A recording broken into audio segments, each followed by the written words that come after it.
उत्तर प्रदेश में ईद को लेकर के चाक चौबंद सुरक्षा के इंतजाम किए गए।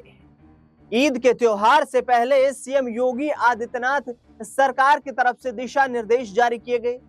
तमाम उन इलाकों में एहतियातन बरतने की यहाँ पर जो है बैठकें भी ली गई अधिकारियों की तरफ से। शीर्ष कमान के अधिकारी उन बैठकों में शामिल रहे और कैसे कानून व्यवस्था को, लॉ एंड ऑर्डर को मेंटेन रखना है, ये पूरी तैयारी की गई। दरअसल आपको बता दें कि ईद के मौके पर जिस तरीके से मुख्यमंत्री योगी आदित्यनाथ ने उत्तर प्रदेश ही नहीं बल्कि देश भर के लोगों को जिस तरीके से ईद की मुबारकबाद दी, उसके साथ साथ उन्होंने ये भी संकेत दिया कि हमें कानून व्यवस्था के साथ खिलवाड़ नहीं करना है। उन्होंने ये भी कहा कि धर्म के आधार पर जो त्योहार आते हैं वो एकजुटता के त्योहार होते हैं, सौहार्द को खराब करने के नहीं।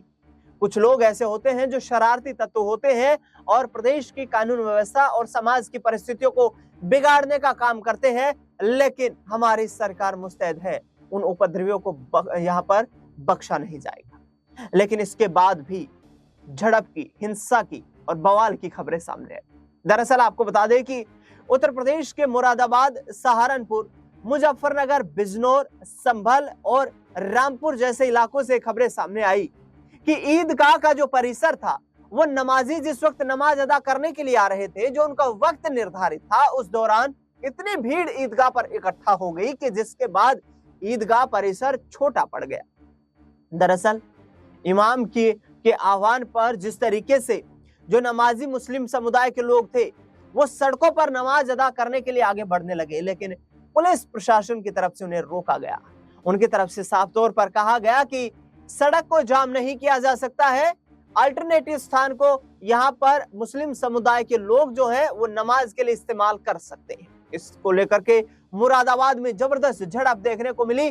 पुलिस की कई कंपनियां वहां पर तैनात की गई है और पुलिस के शीर्ष अधिकारी जो है वो लॉ एंड ऑर्डर को मेंटेन करने में जुटे हुए हैं। ये खबर जो सामने आई है इसने फिर से एक बार कहीं ना कहीं इस पूरे मुद्दे में यहाँ पर आग में घी डाल दिया है, क्योंकि जिस तरीके से पिछले दिनों भी जब होली का दिन जो था उस दौरान संभल के जो सर्कल ऑफिसर थे अनुज चौधरी, उन्होंने कहा कि यदि ईदगाह का स्थान फुल हो जाता है, वहां पर जगह नहीं बचती है, तो यहाँ पर अल्टरनेटिव जगह का इस्तेमाल करें, सड़कों पर नमाज अदा नहीं होगी।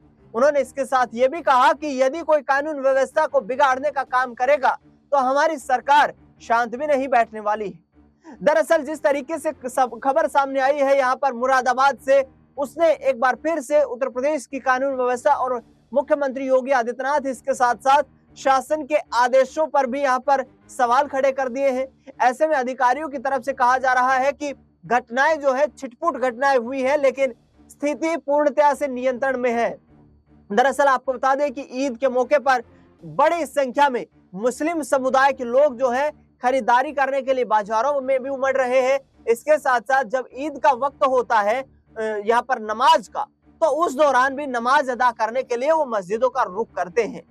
शाही मस्जिदों में काफी ज्यादा भीड़ देखने को मिल रही है, दिल्ली से लेकर के लखनऊ तक, और इसके साथ साथ आपको बता दें कि कश्मीर से लेकर के हैदराबाद तक देश में तमाम जगह पर नमाजी अपनी ईद के अवसर पर यहाँ पर नमाज अदा कर रहे हैं, लेकिन शांतिपूर्ण माहौल देखने को मिल रहा है। हालांकि उत्तर प्रदेश में परिस्थितियां थोड़ी विपरीत दिखाई दे रही है, क्योंकि जिस तरीके से पुलिस प्रशासन को और भी चुस्त किया गया है और भी अधिक पुलिस बलों का यहाँ पर तैनाती की गई है, वो इस बात के संकेत तो साफ तौर पर देता है कि राज्य में किसी भी तरीके की घटना ऐसी घटित ना हो जिससे कि समाज पर उसका नकारात्मक प्रभाव पड़े। इसको लेकर शासन चुस्त दुरुस्त नजर आ रहा है।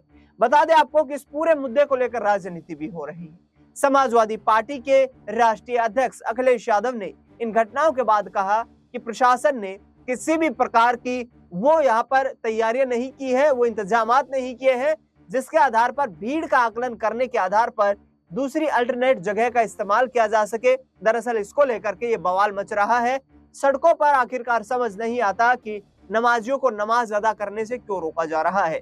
उनके लिए किसी वैकल्पिक स्थान का भी यहाँ प्रबंध किया जाना चाहिए था, इंतजाम किया जाना चाहिए था। अखिलेश यादव ने यह भी कहा कि कुछ पुलिस अधिकारी अपनी पुलिस की वर्दी में जिस तरीके से ये घटनाएं घटित हो रही हैं उसमें चमकने की कोशिश कर रहे हैं, उनको भी ये सोचना चाहिए कि समाज में यदि उन्माद फैलेगा तो लपेटे में वो अधिकारी और उनका परिवार भी आ सकता है। तो ये खबर सामने आई उत्तर प्रदेश से, जहां पर मुरादाबाद, सहारनपुर, मुजफ्फरनगर, बिजनौर, ये यूं कहे कि विशेष तौर पर पश्चिमी उत्तर प्रदेश के तमाम वो जिले जिनमें मुस्लिम आबादी अच्छी खासी संख्या में है, वहां पर अधिक यहाँ पर सुरक्षा बलों की टुकड़ियां तैनात की गई हैं।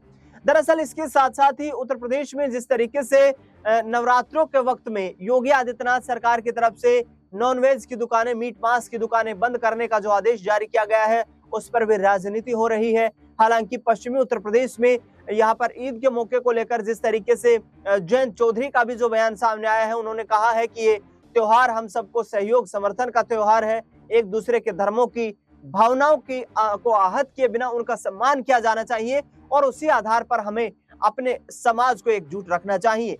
दरअसल बता दें आपको कि पश्चिमी उत्तर प्रदेश में मुस्लिम वोट बैंक जो है वो जयंत चौधरी का भी एक परंपरागत वोट रहा है, क्योंकि उनके दादा चौधरी चरण सिंह, उनके पिता चौधरी अजीत सिंह और खुद जयंत चौधरी के साथ बड़ी संख्या में मुस्लिम खाप पंचायतें जो हैं वो उनका समर्थन करती रही हैं। ऐसे में उन्होंने कहा कि पश्चिमी उत्तर प्रदेश विकास की प्रगति का यहाँ पर इलाका है और ऐसे में इस तरीके की घटनाएं यहाँ पर इस इलाके में कोई उनका स्थान नहीं है।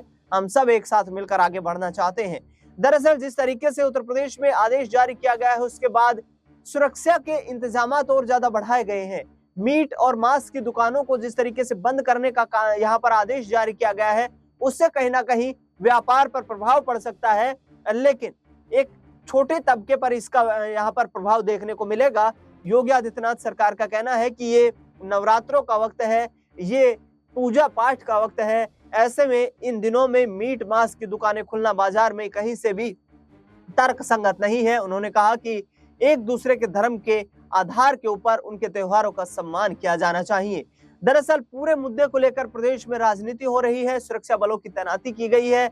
आपको बता दें कि संभल में भी जिस तरीके से ईद के वक्त पर नमाजी नमाज अदा करने के लिए बाहर निकले, क्योंकि संभल वो केंद्र बिंदु बना हुआ है पिछली कुछ महीनों की राजनीति से, जहां पर नवंबर के महीने में मुस्लिम समुदाय के कुछ लोगों और पुलिस बलों के बीच मुठभेड़ हुई, जिसमें शाही जामा मस्जिद जो है उसका सर्वे करने गई एएसआई की टीम का विरोध किया और उसके बाद लगातार वहां पर स्थितियां जो थी वो कहीं ना कहीं चुनौतीपूर्ण बनी हुई थी।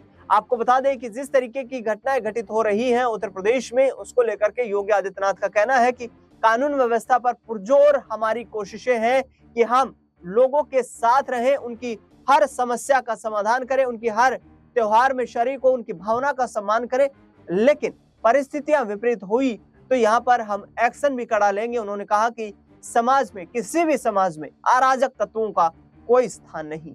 देखना दिलचस्प होगा कि ईद का यह त्योहार किस तरीके से सकुशलता के साथ, चुस्त दुरुस्त और यहाँ पर मुस्तैद सुरक्षा बलों की तैनाती के चलते संपन्न हो पाता है। फिलहाल इस खास कार्यक्रम में इतना ही। आपकी क्या राय प्रतिक्रिया है हमें कमेंट बॉक्स में जरूर बताएं। देश दुनिया से जुड़ी तमाम बड़ी खबरों के लिए देखते रहिए SPN9।